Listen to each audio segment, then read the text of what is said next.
அடமானத்தில் இருக்கும் தங்க நகையை மீட்டு மார்க்கெட் விலையில் உடனடியாக விற்க சிறந்த வழி பிரைம் கோல்ட் ஹப். தொடர்புக்கு 9840551787. தங்கத்தை மட்டுமல்ல, உங்கள் தன்னம்பிக்கையையும் மீட்டுத் தருகிறோம்.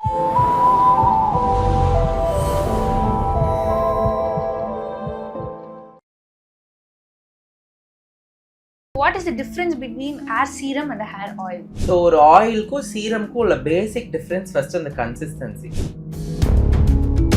இப்போ நிறைய பேருக்கு என்ன ஆகுது, hair fall, hair loss problem இருக்கு.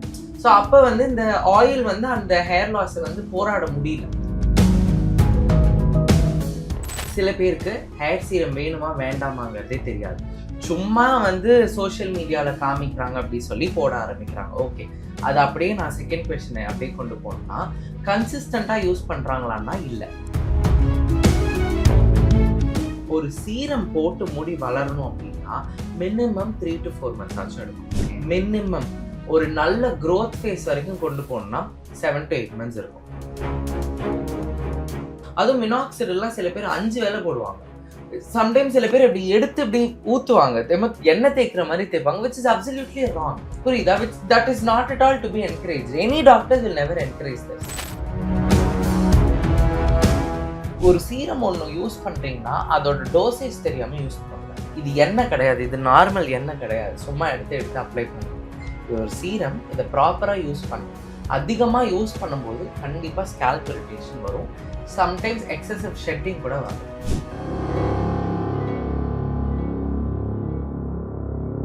ஹாய், ஹலோ, வணக்கம். அதன் ஆரோக்கியம் யூஎஸ். நான் உங்கள் அனிக்ஷா சுவாமிநாதன்.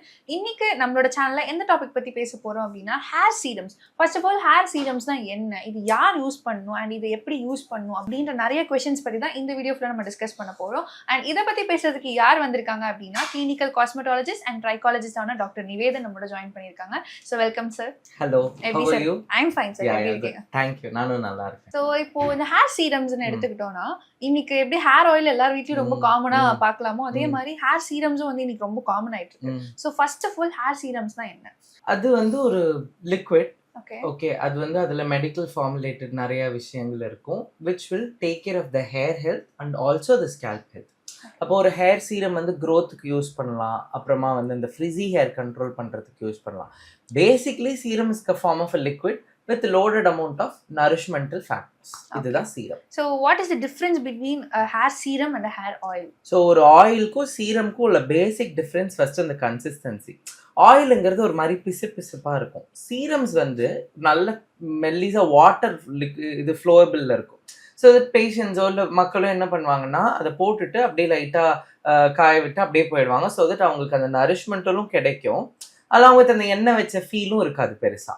ஸோ அதனால தான் இப்போ மக்கள் எல்லாருமே ஹேர் சீரம்ஸை ப்ரிஃபர் பண்ணுறாங்க. அதுவும் இப்போ நிறைய பேருக்கு என்ன ஆகுது, hair fall, hair loss problem இருக்கு. ஸோ அப்போ இந்த ஆயில் அந்த ஹேர் லாஸை போராட முடியல, ஆயில்னால இந்த ஹேர் லாஸை போராட முடியல. அப்போ சீரம்ஸ் ஓரளவுக்கு அதுக்கு ஸ்டாண்டர்டாக இருக்கு. சீரம்ஸ் போடும்போது நிறைய பேருக்கு ஹேர் ஃபால் கண்ட்ரோல் ஆகும். ஓகே, பேசிக்கா இப்பதான் வராங்க அப்படிங்கிறப்போ.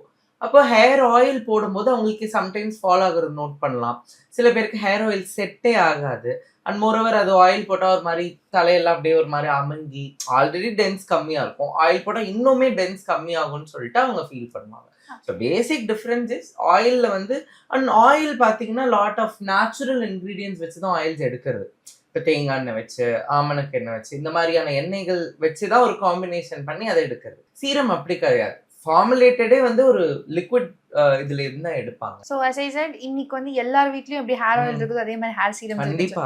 சோ இது இன்னைக்கு இருக்க சிச்சுவேஷனுக்கு இது நிஜமாவே ஒரு நெசசரி திங்கா?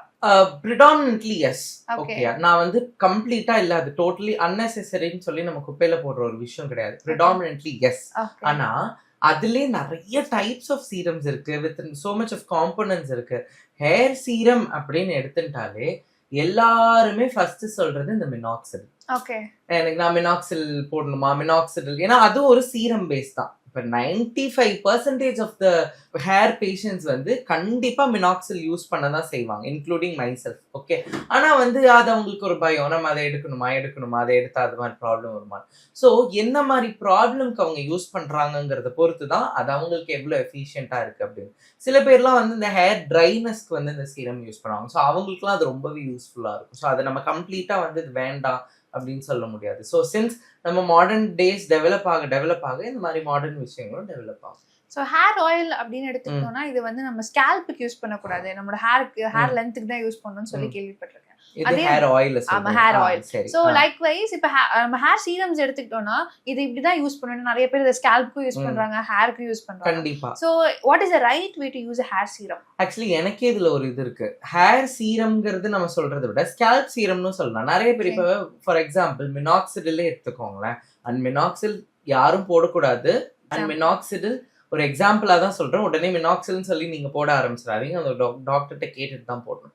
இப்ப அந்த சீரமே ஸ்கேல்ப்ல தான் யூஸ் பண்ண முடியும். ஓகே, ஒரு சீரம் ஹேர் க்ரோத்துக்கு நம்ம சீரம் எடுத்துட்டோம் அப்படின்னா அது வந்து ஸ்கேல்ப்ல போட்டாதான் அந்த ஹேருக்கு போய் இதாகும். ஓகே, அதை விட்டுட்டு நான் சும்மா ஹேருக்கு மட்டும் ஒரு ஹேர் க்ரோத் சீரமுக்கு யூஸ் பண்ணோம்னா வராது. ரொம்ப ஃப்ரிஸியா இருக்கு டாக்டர், எனக்கு வந்து நிக்க முடியல, அப்படியே தனித்தனியா கலண்டு போகுது ஹேர், அந்த ஒரு சாஃப்ட்னஸே இல்லைங்கிறவங்களுக்கு டோட்டலி வேற சீரம் அது. அந்த சீரம் வந்து ஹேர்ல அப்ளை பண்ணக்கூடியது. ஹேர் க்ரோத்துக்குன்னு பண்றோம்ல சில சீரம்ஸ் பிரிஸ்கிரைப் பண்றோம்ல டாக்டர்ஸ், அதை ஆக்சுவலி ஸ்கேல்ப்ல போட்டு மசாஜ் பண்ணிட்டு விடணும். Okay, so this is the right way to use it. Exactly. So the hair serums வந்து எவ்வளவு கன்சிஸ்டன்ட்டா எடுத்துக்கணும்? பிகாஸ் இப்போ நீங்க சொன்ன மாதிரி இப்போ ஒரு சீரம் சூஸ் பண்றாங்கன்னு வச்சுக்கோங்க, அதை போட்ட உடனே ரிசல்ட்ஸ் வந்து அவங்க எய்ம் பண்றாங்க. பட் இன்ஸ்டன்ட் ரிசல்ட்ஸ் வந்து இது கிடைக்குமா? First question. அண்ட் இதை நம்ம எவ்வளவு கன்சிஸ்டன்ட்டா யூஸ் பண்ணணும்? லைக் இது எந்த டைம்ல யூஸ் பண்ணணும் வேணா நான் ரீஃப்ரேம் பண்றேன் என்னோட question. Like before wash, after wash, இல்ல நம்ம நைட் போட்டுட்டு அப்படியே விட்டுலாமா, இல்ல மார்னிங் நம்ம வந்து ஹேர் ஸ்டைல் பண்றதுக்கு முன்னாடி போடணுமா? இந்த மாதிரி நிறைய கொஸ்டின்ஸ் இருக்கு. ஸோ ஒரு ஹேர் சீரம் எப்போ கரெக்டா யூஸ் பண்ணணும்? சில பேருக்கு ஹேர் சீரம் வேணுமா வேண்டாமாங்கிறதே தெரியாது. சும்மா வந்து சோஷியல் மீடியால காமிக்கிறாங்க அப்படி சொல்லி போட ஆரம்பிக்கிறாங்க. ஓகே, அது அப்படியே நான் செகண்ட் கொஸ்டினை அப்படியே கொண்டு போனோம்னா, கன்சிஸ்டண்டா யூஸ் பண்றாங்களான்னா இல்ல. இப்போ நிறைய பேர் வாங்கி வச்சுப்பாங்க, ஒரு ஃபுல்லா ஹேர் சீரம் இருக்கும். அந்த சீரம்ல இருந்து இந்த சீரம் வரைக்கும் எல்லாம் A to Z வாங்கி வைப்பாங்க. ஒரு வாரம் போடுவாங்க, ரிசல்ட் வரல, அதனால அது வேஸ்ட், அதை போடுறதை விட்டுடுவாங்க. இல்ல 2 வாரம் போடுவாங்க. ஒரு சீரம் போட்டு முடி வளரணும் அப்படின்னா மினிமம் 3 to 4 months ஆச்சும் எடுக்கும். மினிமம் ஒரு நல்ல growth phase வரைக்கும் கொண்டு போனோம்னா 7 to 8 months இருக்கும். அது உங்களுக்கு உண்மைக்குமே அது அவ்வளோ ரொம்ப ஷெட் ஆகுது அப்படின்னா மாத்தலாம். இப்ப நார்மலா 1-2 முடி கீழே விழுது அப்படின்னா சம்டைம்ஸ் இது டிரான்சிஷனல் ஃபேஸ்க்கு போக ஆரம்பிக்கும். அது எப்படின்னா வீக்கான ஃபாலிக்கிள் ஷெட் ஆக ஆரம்பிக்கும். ஓகேயா? ஸோ இந்த மாதிரியான விஷயங்கள் அவங்க பார்க்கணும். ஓகே, மூணாவது பிஃபோர் வாஷா ஆஃப்டர் வாஷா இல்லை நாள் முழுக்க வைக்கணுமா அப்படின்னா யூஸ்வலாக டாக்டர்ஸ் ப்ரிஸ்கிரைப் பண்ணுறது நைட்டு வச்சுட்டு படுத்துக்கோங்க, லைட்டாக மசாஜ் பண்ணி படுத்துக்கோங்க. எல்லா நாளும் அதை ஹேர் வாஷ் பண்ணணுங்கிற அவசியம் இல்லை. பட் யூஸ்வலாக நான் ரெக்கமெண்ட் பண்ணுறது என்னோட ப்ராக்டிஸில் ஆல்டர்னேட்டிவ் டேஸ் வாஷ் பண்ணுங்க. அப்படி பண்ணிங்கன்னா சீரமோட எஃபிகசியும் சேரும், வாஷ் பண்ணுறவங்களுக்கு ஒரு ரொட்டீனும் ஃபாலோ ஆகும்.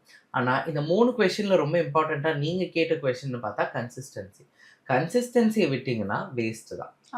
அது வந்து சும்மா பைசா கொடுத்து வாங்கி ஒண்ணுமே பிரயோஜனப்படாத ஒரு விஷயம். So the ultimate key is consistency. Yeah, definitely. Hair பொறுத்த வரைக்கும் 100% கன்சிஸ்டன்சி. இன்னைக்கு ஹேர் ப்ராடக்ட்ஸ் எடுத்துக்கிட்டோம்னா ஃப்ரம் ஷாம்பூஸ், கண்டிஷனர், ஹேர் மாஸ்க்ல இருந்து இப்போ சீரம்ஸ் வரைக்கும் வந்திருக்கு. சோ இந்த சீரம்ஸ் அப்படின்னு எடுத்துக்கிட்டோம்னா இது நம்மளுக்கு இப்போ ஒருத்தவங்களுக்கு வந்து ஏதோ ஒரு ப்ராப்ளம், ஹேர் ப்ராப்ளம் இருக்கு, அதை வந்து பெர்மனண்டா அதை ஒரு ரிப்பேர் ஒரு சொல்யூஷன் கொடுக்குமா, or is it a temporary fix? சரிம்மா, இப்போ நீங்க ஹேருக்கு ஒரு 3 ப்ராப்ளம் நான் சொல்றேன். யூஸ்வலா இருக்கக்கூடிய ஆண்ட்ரோஜெனட்டிக் அலோபீஷியா, ஓகேங்களா, மேல் பேட்டர்ன் ஹேர் லாஸ்க்கு யூஸ்வலா டாக்டர்ஸ் பேஷண்ட்டை பார்த்துட்டு மினாக்சில் ப்ரிஸ்கிரைப் பண்றாங்கன்னு வைங்க. அந்த மினாக்சிடில் கன்சிஸ்டண்டா யூஸ் பண்ணாதான் ரிசல்ட் வரும்.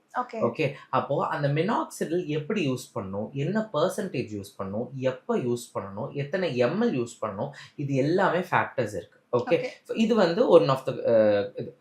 இன்னொன்று ஒரு பேசிக்கான ஹேர் ஃபால் இருக்கு, இப்போதான் வந்து உங்களுக்கு கொஞ்சம் ஹேர் ஷெட் ஆக ஆரம்பிக்குதுன்னா பெப்டைட்ஸ்க்கான சீரம் இல்லை இந்த ரோஸ்மெரி சீரம், ரெடென்செல், அப்புறமா வந்து யூ ஹாவ் ஆனகென், கெஃபெக்செல், கெஃபைன், இந்த மாதிரியான பேசிக்கான காம்போனன்ட்ஸோட சீரம்ஸ் இருக்கு. அதுவுமே எப்படி ஃபாலோ பண்ணணுங்கிறது இருக்கு. ஓகே யூஸ்வலா டாண்ட்ரஃப் ரொம்ப ப்ரோனா இருக்கிற பேஷண்ட்டுக்கு நான் வந்து சீரம் சஜஸ்ட் பண்ண மாட்டேன். ஒரு நல்ல டாண்ட்ரஃபை கண்ட்ரோல் பண்ணதுக்கு அப்புறம் சீரம் யூஸ் பண்ணலாம். ஏன்னா சீரமும் போட்டு அவங்களுக்கு அந்த ட்ரைனஸும் உருவாகிடும் சம்டைம்ஸ். அதனால அதை பார்த்துட்டு தான் நம்ம டிசைட் பண்ண முடியும். ஓகே ஓகே, இப்போ நீங்க கேட்ட கொஸ்டின்ஸ்லயே வந்து அந்த ஆன்சர் இருக்கு. என்ன மாதிரியான கண்டிஷன்ஸ்க்கு கேட்டீங்கல்ல, இப்போ என்ன மாதிரி கண்டிஷன்ஸ்க்குன்னு கேட்கும்போது நிறைய கண்டிஷன்ஸ் இருக்கு. இப்போ அலோபேஷியா ஏரியேட்டான்னு ஒன்று இருக்கு. இந்த புழுவெட்டுன்னு சொல்லுவாங்க. வட்ட வடிவில் வந்து அந்த இடத்துல மட்டும் ஹேர் ஃபால் இருக்கும். இப்போ அதுக்கு தனி சீரம் இருக்கு. எல்லாருக்கும் எல்லா சீரம் செட்டே ஆகாது. நாங்களே பேஷண்ட்ஸ்க்கு கொடுக்கும்போது பேஷண்ட்ஸ்க்கு தெளிவாக சொல்லுவோம், இந்த சீரம் யூஸ் பண்ணுங்க, எப்படி இருக்குன்னு பாருங்க, நாங்கள் தெளிவாக சொல்லுவோம். அதுக்கப்புறம் அவங்க ஃபீட்பேக்ஸ் கேட்டுட்டு அதுக்கேற்ற மாதிரி தான் கொண்டு போவோம். Okay so when it comes to hair serum இப்போ நீங்க சொன்ன மாதிரி இது வந்து இப்போ ஒரு பிக் பிசினஸா இருக்கு. It's a very trending thing. கண்டிப்பா. ஸோ இன்னைக்கு ஒருத்தங்க ஹேர் சீரம் வேணுமா வேணுமா அப்படின்றது ஒரு தெளிவு வரதுக்கு முன்னாடியே ஏதோ ஒரு ஆன்லைன் ப்ராடக்ட்ல இருந்து வாங்குறாங்க. ஸோ இதை நம்ம ப்ராப்பரா யூஸ் பண்ணலாம் ரிசல்ட் கிடைக்காதுன்னு நீங்க ஒரு பக்கம் சொன்னாலும் அளவுக்கு அதிகமா யூஸ் பண்ணா இதனால கான்சிக்வன்சஸ் இருக்குமா? கண்டிப்பா. நிறைய பேரு நான் வந்து ஒரு நாளைக்கு 5 வேளை சீரம் போடுறேன். எதுக்காக 5 வேளை போடுறீங்க? நிறைய அப்பதான் முடி வளரும். மினாக்சிடில்லையே ஹையர் பர்சன்டேஜ் இருக்கு. நான் வந்து 10% போடுறேன், 12.5%. எதுக்கு? அதிகமா முடி வளரும். இது எல்லாமே தப்பான விஷயங்கள். உங்க முடி எதுக்கு செட் ஆகுது அவ்வளவுதான் வளரும். வளர்ற முடி கண்டிப்பா வளரும். நீங்க அதிகமா போடுறதுனால 100% இரிட்டேஷன் நடக்கும். அதுவும் மினாக்சிடில்லாம் சில பேர் 5 வேளை போடுவாங்க. சம்டைம்ஸ் சில பேர் இப்படி எடுத்து இப்படி ஊத்துவாங்க, எண்ணெய் தேய்க்கிற மாதிரி தேய்ப்பாங்க, which is absolutely wrong. புரியுதா? that is not at all to be encouraged. Any doctors will never encourage this. Okay, ஒரு சீரம் ஒன்று யூஸ் பண்றீங்கன்னா அதோட டோசேஜ் தெரியாம யூஸ் பண்ணக்கூடாது. இது எண்ணெய் கிடையாது, இது நார்மல் எண்ணெய் கிடையாது, சும்மா எடுத்து அப்ளை பண்றது. இது ஒரு சீரம், இதை ப்ராப்பரா யூஸ் பண்ணணும். அதிகமா யூஸ் பண்ணும்போது கண்டிப்பா ஸ்கேல்ப் இரிட்டேஷன் வரும். சம்டைம்ஸ் எக்ஸசிவ் ஷெட்டிங் கூட வரும். பிரேக்கேஜ் நிறைய நடக்கும். சில பேருக்கு வந்து இந்த சென்சிட்டிவ் ஸ்கேல்ப் இருக்கு அப்படின்றத சொல்றாங்க. பட் ஒரு சென்சிட்டிவ் ஸ்கேல்ப்புக்கும் ஒரு நார்மல் ஸ்கேல்ப்புக்கும் என்ன வித்தியாசம் இருக்கு? இந்த சென்சிட்டிவ் ஸ்கேல்ப் பீப்புள் எப்படின்னா, இன்ஃபேக்ட் எனக்குமே சென்சிட்டிவ் ஸ்கேல்ப் தான். உடனே ரெட் ஆயிடும் ஸ்கேல்ப். உடனே அந்த இன்ஃப்ளமேஷன் வரும். ஒரு டாண்ட்ரஃப் இருந்தாலும் இன்ஃப்ளமேஷன் வரும். அது ரொம்ப சாஃப்டா இருக்கும் ஸ்கேல்ப். இவங்க எல்லாமே ஒரு சென்சிட்டிவ் ஸ்கேல்ப். இவங்களுக்கு வந்து எந்த ஒரு ஆக்டிவ்ஸ் போட்டாலும் டக்குன்னு இரிட்டேஷன் வரும். ஸோ இந்த மாதிரியான விஷயங்கள் அவங்க பண்ணும்போது இப்போ நம்ம ஈஸியாக கண்டுபிடிக்க முடியும். ஒரு பேஷண்ட்டை நம்ம ஸ்கேன் பண்ணாலே அவங்களுக்கு சென்சிட்டிவ் ஸ்கேல்ப் இருக்கா, இல்லை ஒரு மாதிரி ட்ரையா இருக்கா அப்படிங்கிற ஸ்கேல்ப் டைப்புமே நம்மளால கண்டுபிடிக்க முடியும். இப்போ நான் வந்து பேஷண்ட் வராங்க அப்படின்னா கண்டிப்பாக என்ன பண்ணுவேன், ஸ்கேன் பண்ணிட்டு தான் நான் அனுப்புவேன். ஓகே, இங்கே எங்கே ஃபாலிக்கிள்ஸ் இருக்கு, அந்த ஃபாலிக்குள்ளேயே போய் அவ்வளோ டர்ட் அக்யூமுலேட் ஆனதெல்லாம் பார்ப்போம். அதெல்லாம் வந்து அதை பார்த்தாலே தெரிஞ்சிடும் எப்படி இருக்கு. நார்மல் ஸ்கேல்ப் வந்து யூஸ்வலா டாண்ட்ரஃப் அவங்களுக்கு நார்மல் ஸ்கேல்ப் பீப்புளுக்கு இருக்கும், ரொம்ப மைல்டா இருக்கும். இல்லவே இல்லைன்னு சொல்ல முடியாது, ரொம்ப மைல்டா இருக்கும். ஹேர் எல்லாமே கிளீனா இருக்கும், அப்படி இருக்கும்.